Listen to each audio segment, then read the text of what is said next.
I remember the time when a friend asked me what she should do about her domineering husband. She couldn't attend the neighborhood meetings because her husband thought she would pick up another man there. So I related this story my religious godmother had told me. It's a fable. She said that once a woman said, "My husband treated me so badly. He was so jealous he never took his eyes off me. No man could come near me. You see, I was very beautiful, and all the men would fall in love with me. Of course, I would take no notice of them, but still he'd give me no freedom." So what was I to do? One day after church, she managed to talk to the priest and explain her problem. He told her, "The only way your husband is going to change is if he drinks the milk of a tiger." "But how on earth am I going to do this?" she exclaimed. "A wild, fierce tiger with cubs would kill me for sure." He said, "Well, I don't know, but this will change your husband's ways. You'll make a new man of him." Wondering about this, she left the church. It wasn't long before the woman spied a tiger coming down to the river that ran through their farm. She came to drink the water with her cubs and rested there every day.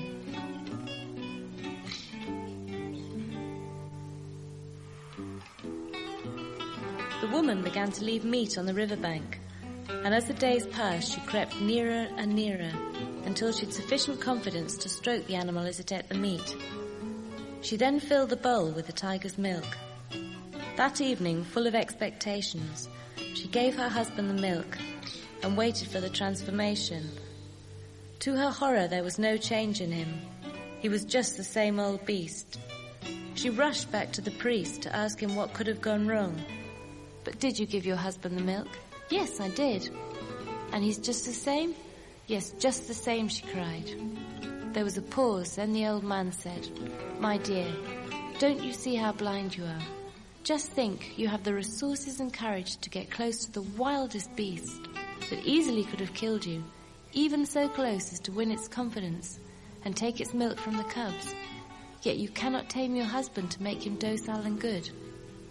If you have the strength and cunning and inner confidence to charm an irrational beast, then you certainly can get close enough to change any man you wish."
In 1979, when the people of Nicaragua overthrew the Somoza dictatorship, they were left with a country in ruins.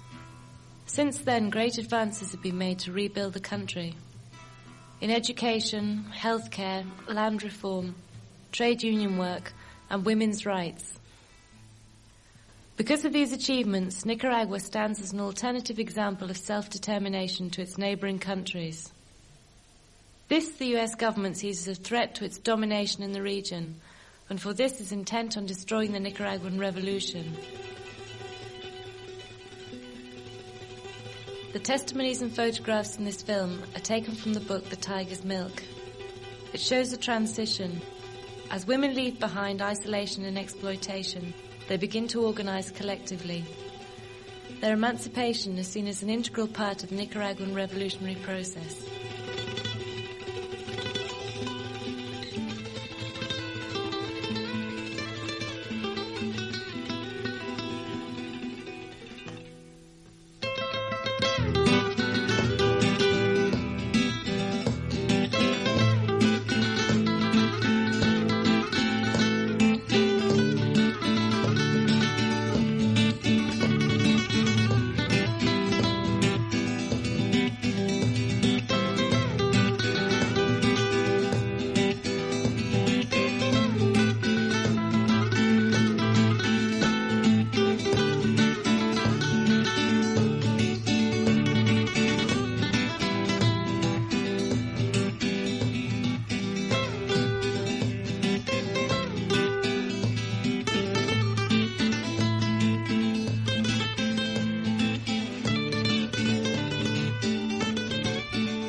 I worked as a nurse at the hospital in Puerto Cabezas. Although I hadn't been trained in anaesthetics, I was put in charge of this work. Following the triumph in 1979, there were some tremendous changes. We found ourselves faced with problems we'd never tackled before. The Sandinistas began socialising the health service, and we were told everyone now had the right to receive free medical care, and that the hospital staff would start going out to the surrounding communities to improve health conditions there. Well, frankly, to many, this made no sense at all. There simply weren't enough nurses to handle the entire population, and the hospital only had 25 beds. So when people began arriving from all over, they had to sleep on the floor. But we managed to cope all right. Then in 1980, I went to the capital, Managua, to study anaesthetics. The course was in Spanish, and as I normally speak English, I found it quite tough going. Also, the other students were very different from me. It really shocked me when they asked me if they needed passports to visit the Atlantic coast, and if we wore native costumes. They even asked why we wanted to live there. They knew next to nothing about the Atlantic coast. When I returned to Puerto Cabezas, there'd been a lot more changes. The hospital workers had unionised, and the people had a much better idea of what was going on. But I didn't join the union. I was pretty narrow-minded and conformist at the time, like many Creoles. We'll go to church, to work, come home, but organise anything other than a party. No way. But then I became friends with the doctor. He was the one who explained what the revolution was all about, that it was the opportunity for everyone to advance and contribute to making life better. But it was when we went to work in the countryside that my way of thinking really began to change. There I met Sandinista soldiers who were making a real personal sacrifice to protect the people of Puerto Cabezas. These young men and women were sleeping rough, eating badly, and often sick because they'd get soaking wet. This had a big impact on me. I'd never really put myself out for anybody, except maybe for my family.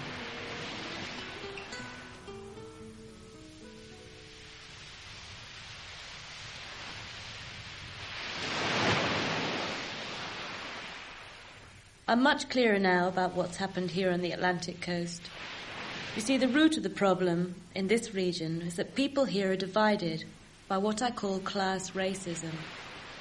We Creoles have always considered ourselves far more intelligent than any of the indigenous peoples like the Mosquito Indians, or the Sumus, or the Ramas who live out in the bush. But the mestizos, who are descendants of the Spanish and come from the Pacific side of the country, think themselves superior to everyone. When the English first colonized this area in the 17th century, they brought the Creoles from the Caribbean to work for them. They also used the Mosquito Indians as guerrillas to hold back the Spaniards on the Pacific coast. So when the Spanish mestizo revolutionaries arrived here after the triumph, they were not seen as brothers, more like conquistadors who'd come to govern us. The CIA took great advantage of the tensions that already existed between the various ethnic groups, and in the end, handled the situation much more skillfully than those that had made the revolution possible.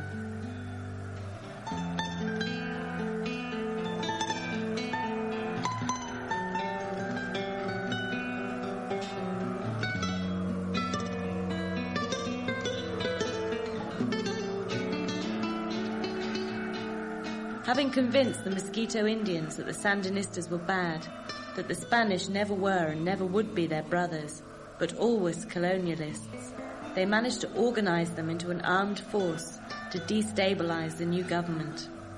The situation deteriorated very quickly, and as you know, the CIA isn't slow.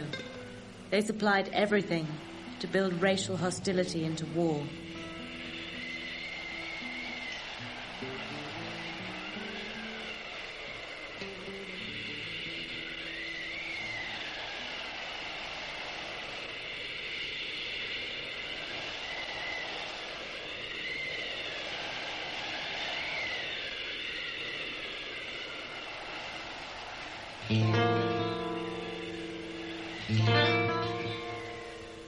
I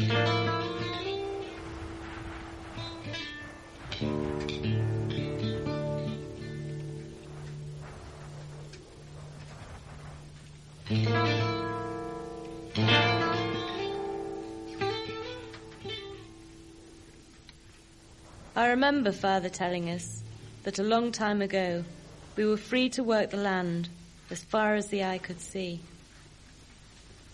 There was enough for everyone then, but now we're poor. My mother had 14 children, but she was left with just 5 girls, as the others died from illnesses. Father made us work, pounding rice and beating beans like the men. Girls were born to work. Only boys went to school. We started at dawn to work the land. At 3 we returned home with firewood to cook dinner and do the housework. We never wasted time. We made pots too. Mother had told us, if you marry a man who gives you nothing, you'll have to live by making pots. We ground coffee and corn and unravelled the yarn as Mother spun. We wove until 11 at night and then slept for 3 hours.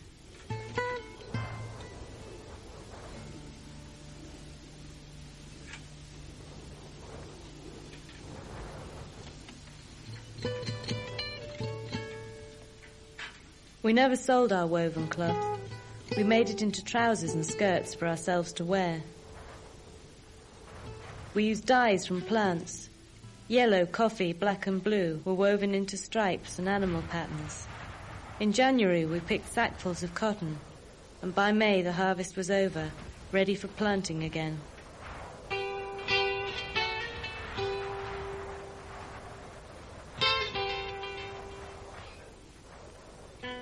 Now it's all gone. When Somoza became president, the National Guard came. They took our spindles, our threads and looms. They burned down the cotton fields. They burned our weavings. They threw them into the flames. There was nothing but smoke. All was ashes. They came to steal our lands.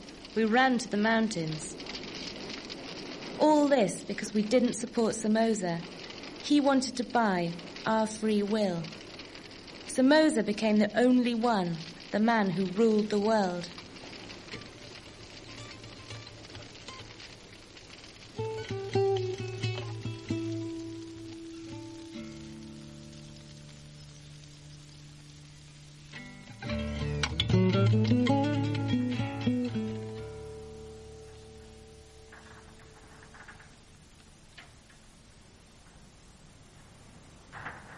My father worked as a sharecropper for the landowner, Jose Maria Briones. Briones was a very rich man and became a senator under Somoza. He drove us like workhorses while he did nothing. Our home was made of cardboard. It really stank. Then father was thrown off the land and had to go to Jalapa to look for work.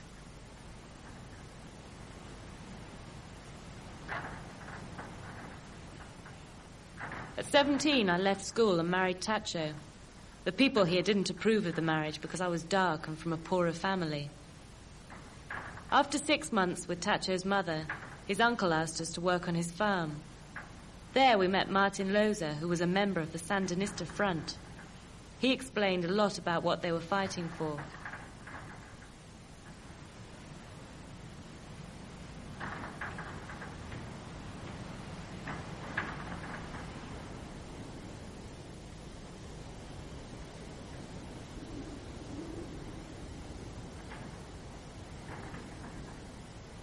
After this, other guerrillas came by our home. We'd feed them, and off they'd go, up into the mountains. By September 78, there were 19 of us in El Regadío, collaborating with the front. I was in charge of buying the provisions. After the triumph, Tacho was called up and sent to fight the Contras. When he came back, he helped to set up the farming cooperative. Then he left again to study. It's only because of the revolution that Tacho could finish his education.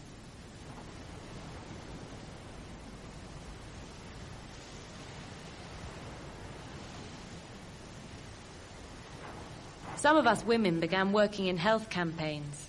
In one village we went to, Andes de Sandino, the people said we were injecting their children with communism. But we talked to them and explained what vaccinations were. Everyone there was illiterate until the adult education classes began.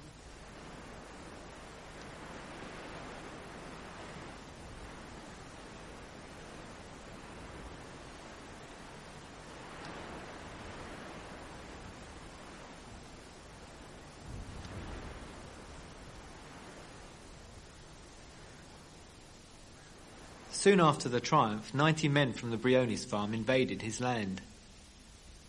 The Sandinistas then said Briones could keep some of the farm, but the rest was legally handed over for us to work as a co-op.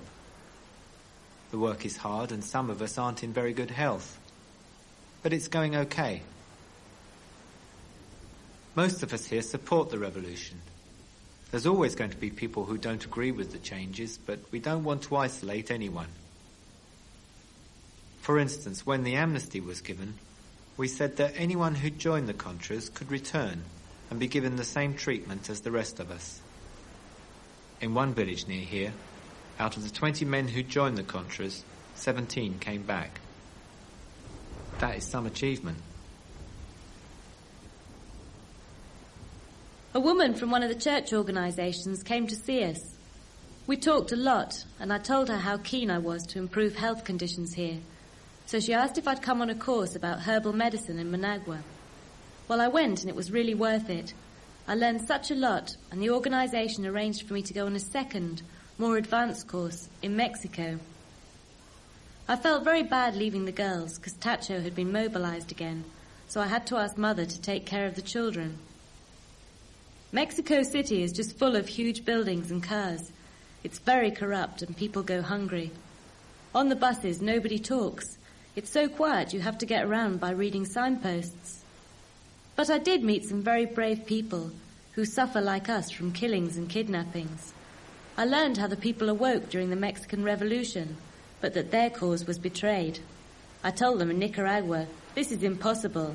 We revolutionaries are part of the people.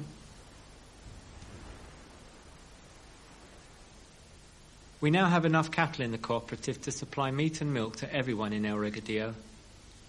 And we lend our oxen to other men to plough their lands. But I left the cooperative because now there's more important work to be done in other communities near here.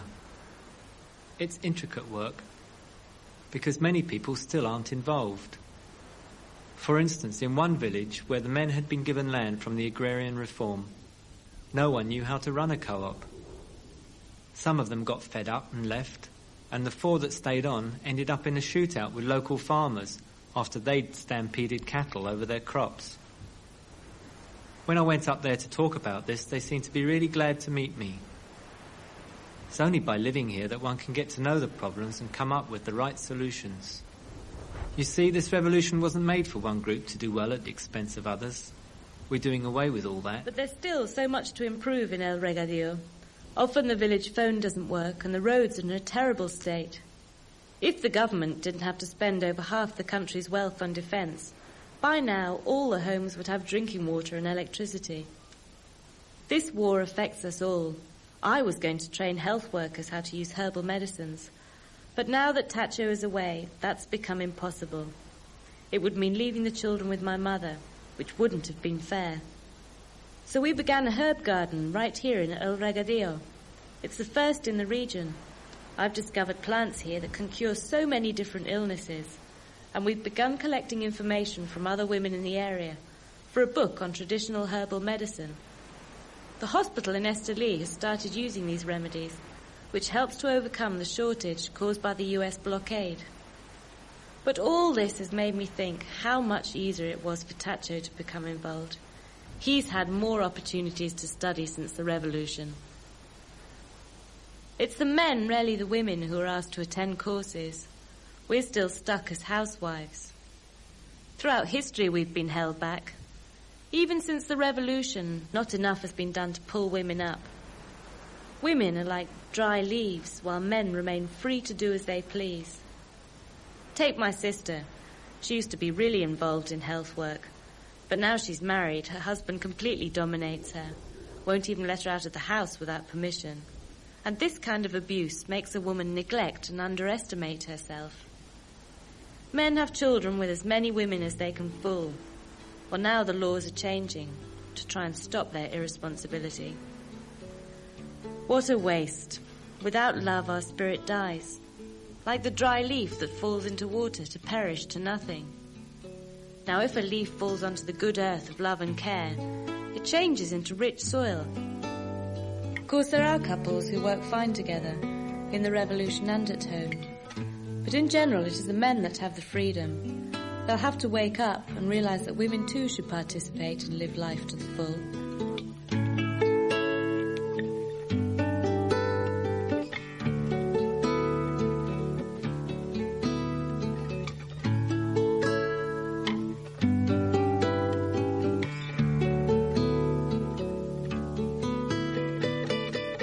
Women never used to have a say like they do now.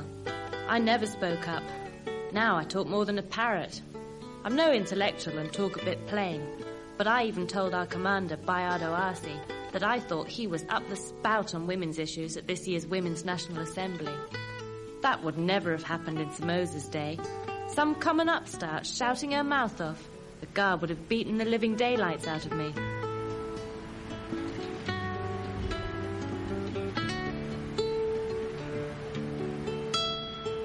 You know what I think we need? To sit these men down so their women tell them we're not born just to be slaves and bring up the children alone. As for my men, they all boss me. I left the father of my last child. Well, what's the point of being with a bloke who grunts at you and yells for his dinner? I feel much better now I'm on my own, and I've learned a lot more.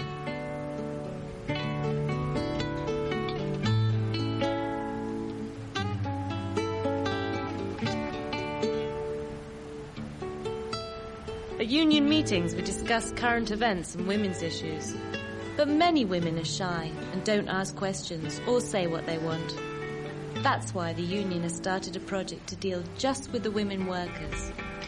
Every regional office and workplace will have their own woman rep. It'll be difficult to get in all the information on women's problems. But what we want to do is, with union backing, to have the women workers organize themselves throughout Nicaragua so they resolve their problems, whether these are about education, health, domestic conflicts or childcare.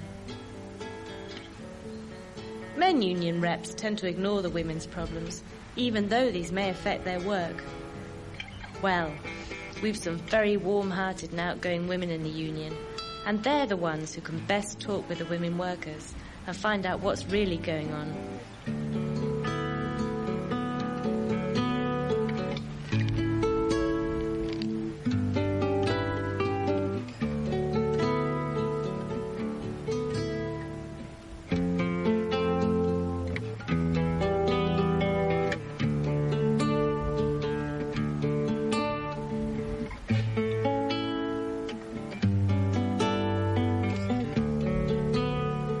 After the triumph, I worked in the tobacco factory for 5 years. Then the union asked me to work as one of their local reporters, and I began to appreciate much more the common problems that we tobacco women face. All the housework, children and husbands who stop us getting involved in outside activities.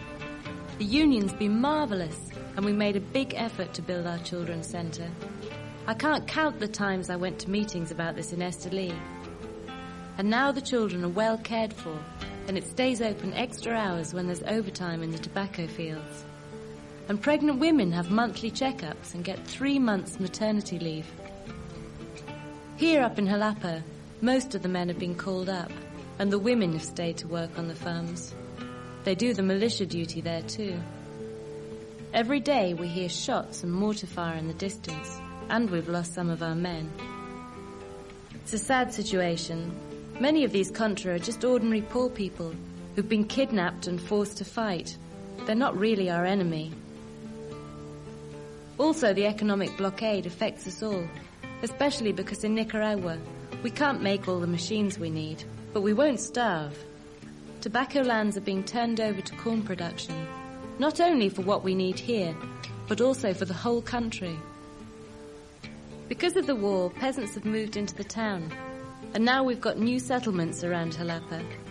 The only people left along the border are those defending the country. In 85, lots more families had to move here because there was a major offensive against the Contra. With time, most have adapted, and some have even joined the militias. That's a big change for people who'd lived completely cut off, who hardly knew we'd had a revolution.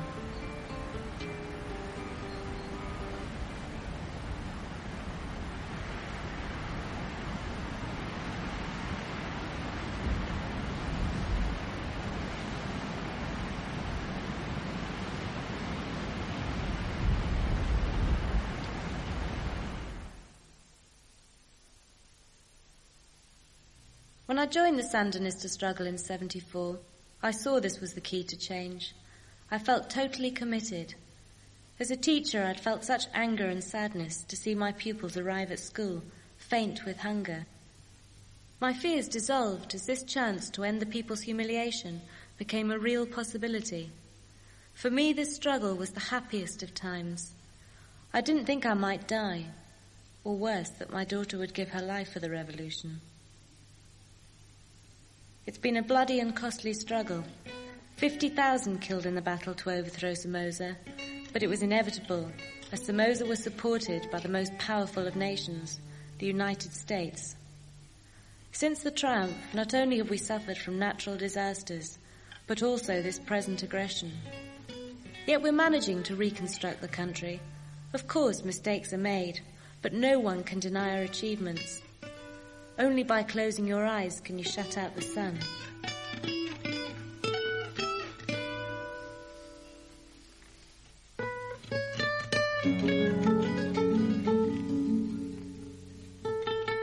When I moved to Esteli to set up the adult education school, it was my greatest dream come true, to be able to teach people who for centuries had been denied education. They're the people who are striving to improve society and have the moral authority to lead, whether in cooperatives, villages, Christian groups or unions. But still, the number of women who come are too few. Yet I consider we women are the backbone to society, and in time will cause the greatest changes to our social values. Women's strength is growing all the time and gaining recognition. In essence, the revolution is a love for life. Without this, we lose the means to develop. This love is the energy of the revolution and demands from both men and women. Yet it is the men that must learn to give more if we are to reach equality and a free society.